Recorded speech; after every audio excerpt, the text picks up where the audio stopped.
Hello বন্ধুরা, আজ চলে এসেছি গোলাবড়ি চিকেন বানিয়ে দেখাবো। দেখো, আদা রসুন আর লঙ্কা পেস্ট করে নিয়েছি। এটা পেঁয়াজ পেস্ট করে নিয়েছি, 6-7টা পেঁয়াজ আছে, পেস্ট করে নিয়েছি। মাংসটা ম্যারিনেট করে নিচ্ছি।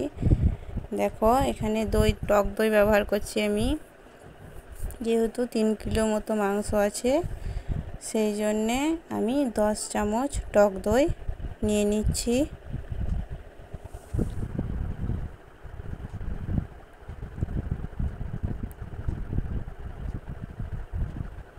এই গোলাবড়ি চিকেনটা ফ্রাইড রাইস, রুটি, পরোটা দিয়ে খেতে পারো, খুব সুন্দর স্বাদ হয়।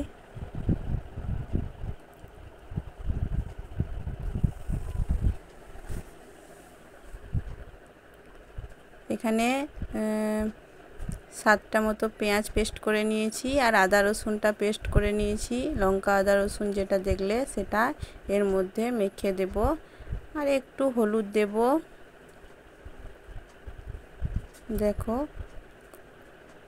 অল্প একটু আমি হলুদ দিচ্ছি, এটাতে খুব অল্প পরিমাণ হলুদ দিলেও হবে, আমি একটু বেশি করে হলুদ দিলাম। একটু গরম মশলা দিয়ে দেবো 1 চামচ মতো। তারপর এটা মেখে 1 ঘন্টা মতো রেস্টে রেখে দেব। এটা পেঁয়াজ আমি নিয়েছি, এখানে 5টা পেঁয়াজ নিয়েছি, বড় সাইজের পেঁয়াজগুলো তেলের মধ্যে লাল করে ভেজে বেরেস্তাটা করে নিয়েছি। বেরেস্তাটা একটু জোড়াতে দেব, তারপর পেস্ট করে নেব। তেল থেকে ছেঁকে নিলাম। এই দেখো, চা পাতি আমি এখানে যেহেতু 3 কিলো মাংস নিয়েছি, তাই আমি 6 চামচা চা পাতি ফুটাতে দিলাম। তেলটা গরম হয়ে এসেছে, ওর মধ্যে একটু গরম মশলা অ্যাড করে দিচ্ছি। তারপর যে মাংসটা আমি 1 ঘন্টা মতো রেস্টে রেখেছিলাম, ওইটা তেলের উপর দিয়ে দিলাম। তারপর তেলের মধ্যে ভালো করে কষিয়ে নেব। আমি এটার মধ্যে কোনো রকম লবণ এখনও দিইনি, লবণটা একটু পরে দেব। তোমরা চাইলে লবণটা দিয়ে রাখতে পারো। লবণটা দিয়ে রাখলে কি হয়, অনেকটা জল কাটে, সেই জন্য আমি দিয়ে রাখিনি লবণটা। দেখো, মাংসটা কষিয়ে নিচ্ছি। আমি জল কোনো রকম দিইনি, এর মধ্যে থেকে জল বেরিয়ে আসছে। স্বাদ মতো লবণ দিয়ে দিচ্ছি।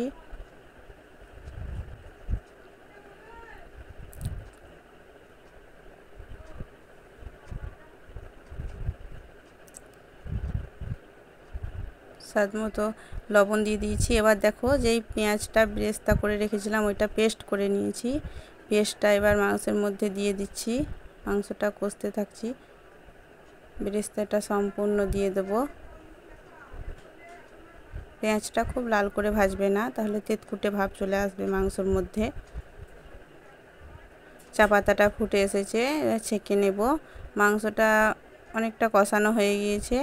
এবার আমার যেহেতু 3 কিলো মাংস আছে, সেই জন্যে আমি 2 গ্লাস মতো জল দিয়েছিলাম, 6 চামচা চা পাতি দিয়েছিলাম। এবার চা পাতাটা ছেঁকে নিয়ে আমি মাংসের মধ্যে দিয়ে একটু ফুটিয়ে নেব। আর বাড়তি জল অ্যাড করব না, একটু গ্রেভি থাকবে।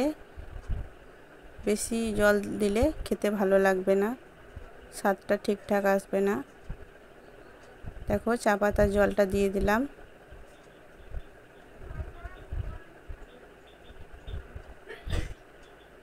তারপর একটু ফুটতে দেবো। বন্ধুরা, আমার ভিডিও ভালো লাগলে লাইক, কমেন্ট, শেয়ার করবে, সাবস্ক্রাইব করতে ভুলবে না। পরের ভিডিওতে আবার ফিরে আসবো।